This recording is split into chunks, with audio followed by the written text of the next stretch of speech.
Hello guys, I'm Erroneous Kipngetich, and today we are going to talk about the Nubian civilization as one of the civilizations here in Africa. We have been looking at the civilizations all the way from Mesopotamia. We have come and looked at civilization in Egypt, which is part of Africa and actually the father of all the civilization in Africa.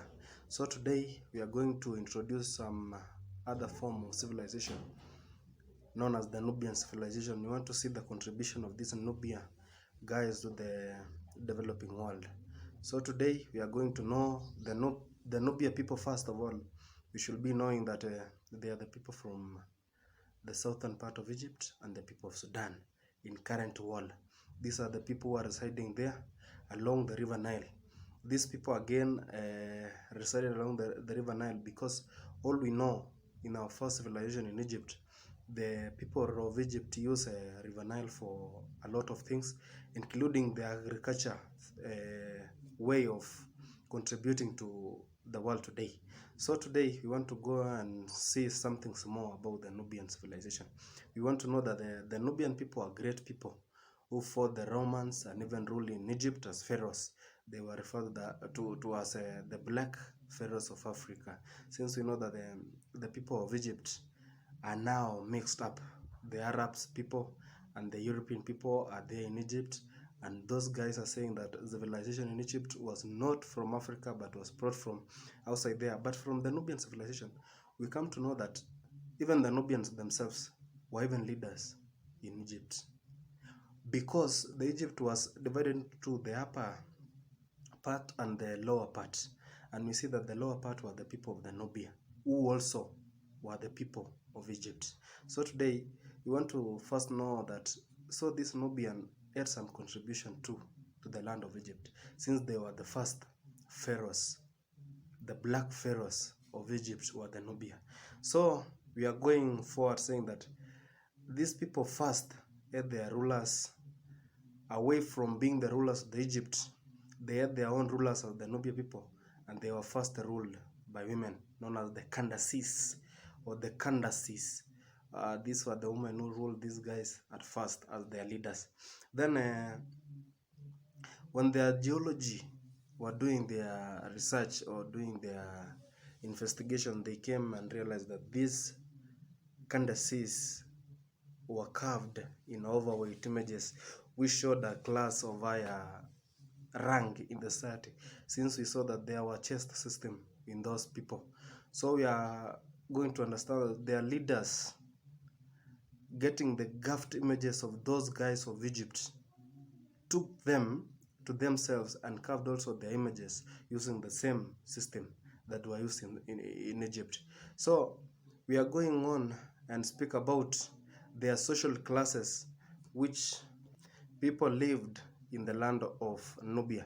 We even see that these social classes went to the extent that when these people are buried, the rich or the rulers were buried to some of their archery things like the rings or the arrows or the bows, because these people actually came up with the art of archery using of bows and arrows during even their defense against their enemies, even including the upper part of Egypt. When we'll come and see later, when they wanted to take over their part, these people actually used the arrows and bows as one of the arts to defend their land.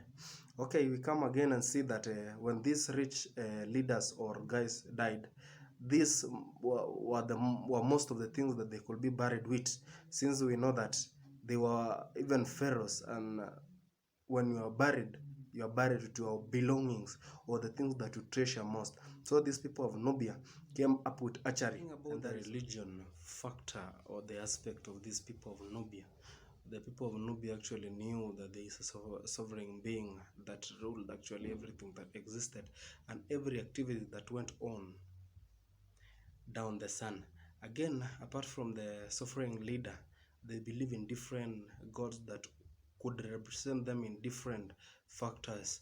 Like, for example, they had a god for fertility, they had a god for rains, they had a god for air, they had a god for land, and actually other small gods that were personal to each and every person in the society.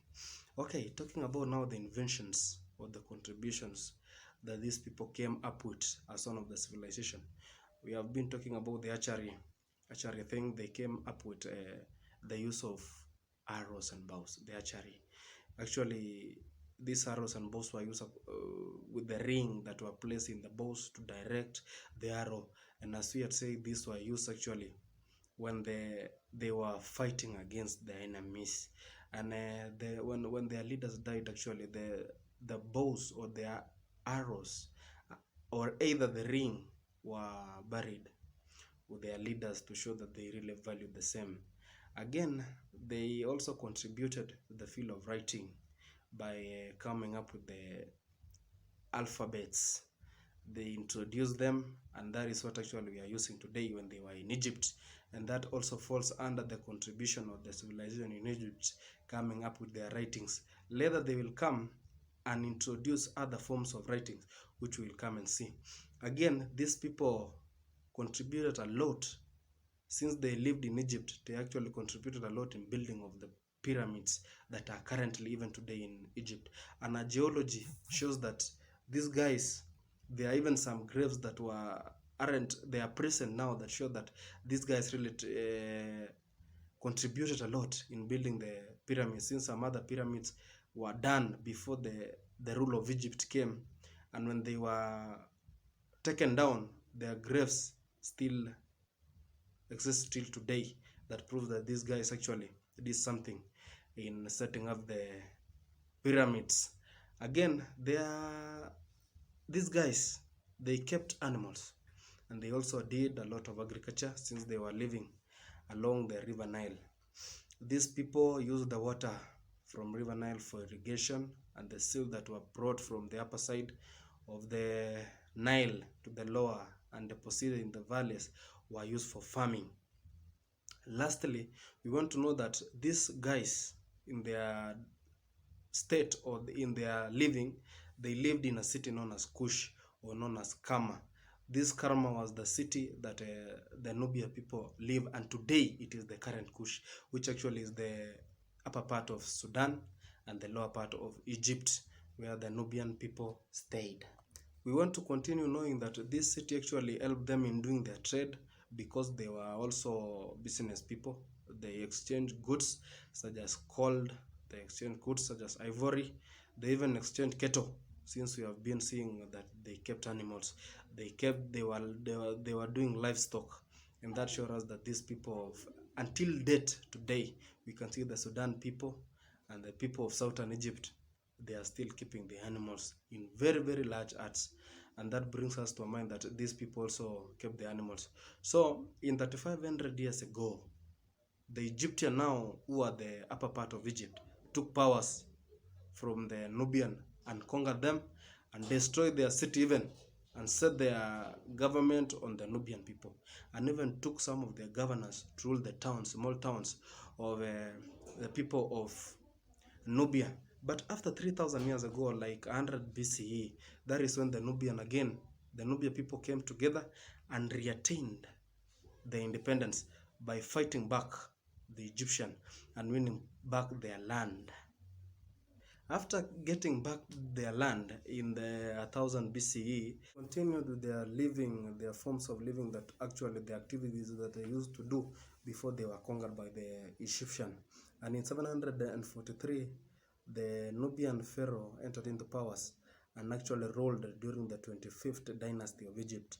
Actually, during this period, after withdrawing the Egypt from power, they adopted both their titles, the pharaohs, they adopted their writings, and even adopted other things that the Egyptians actually did, including the geometry that were invented in Egypt, the use of the mathematical calculations like the one for Pythagoras theorem that was used in building the pyramids.